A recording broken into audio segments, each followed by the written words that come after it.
I'm Lent, co-founder and CEO of Plunk.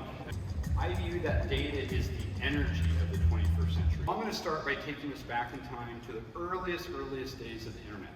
So if I was looking for NBA.com, and they'd say, wow, that page had NBA 52 times, so it has to be relevant, of course, right? And the answer is wrong. And literally, the internet was completely broken.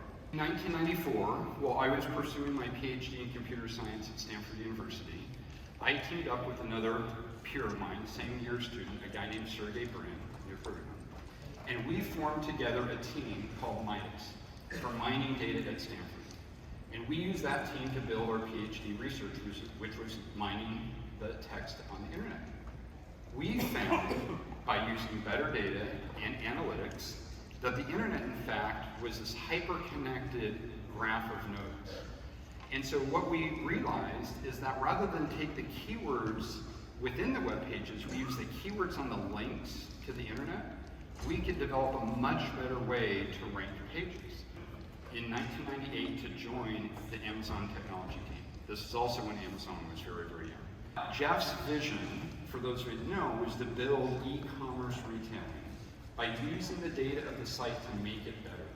So my team built what you see here highlighted. Customers who bought this item also bought it. But fast forward to today, McKinsey did a study and found that more than 35% of Amazon's top line revenue, retail revenue, comes from its data and analytics. And what I can tell you as an insider, data and analytics and technology are the flywheel inside that virtuous cycle that drives it. So this is Amazon stock price from IPO to a time I was there, actually the late 90s. This isn't the story. So this is the story. That meteoric rise, that hockey stick that you saw, that literally is that little teeny blip. You don't even notice it compared to what Amazon has achieved today. This growth, this curve does not happen unless you understand at the core DNA level of the company, the use of data and technology. So I want to make a bold, audacious claim here at IOI, and that I personally believe there will be a stock exchange for residential real estate. History repeats itself. We've seen time and time again, when we fractionalize markets, they become way, way bigger. But when markets gain the benefit of becoming fractionalized, they need better data. They need data that is transparent, they need data that is accurate, and they need data that is analyzed. Think about waking up in the morning and seeing something like this. So this is kind of what we think of as a Bloomberg-like live dashboard.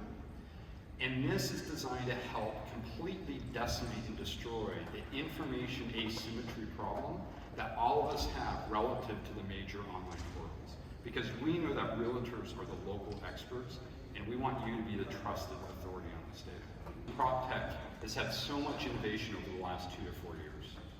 And I believe data has unlocked 4 major areas within our market space. So if you look at, for instance, Proppy or T0 or DigiShares, they're finding ways to tokenize real physical real estate.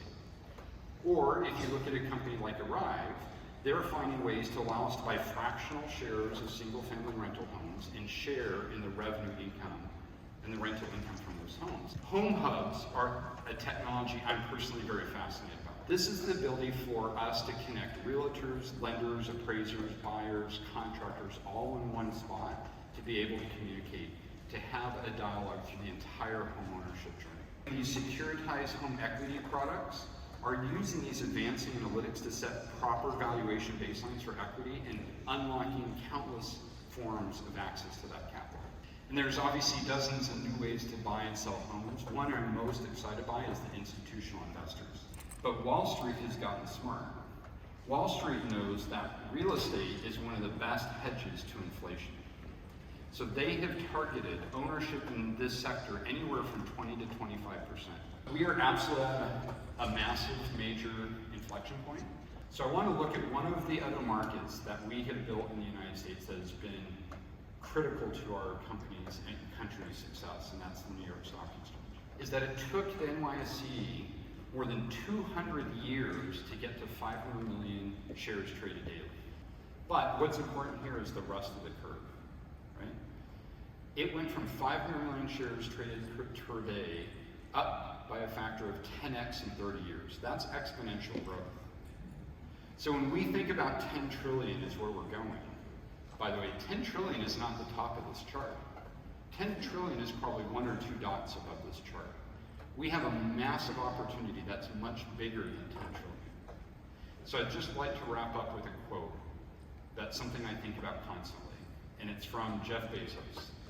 And it's that, it's always day one. Thank you, and hope you have a great rest of the day.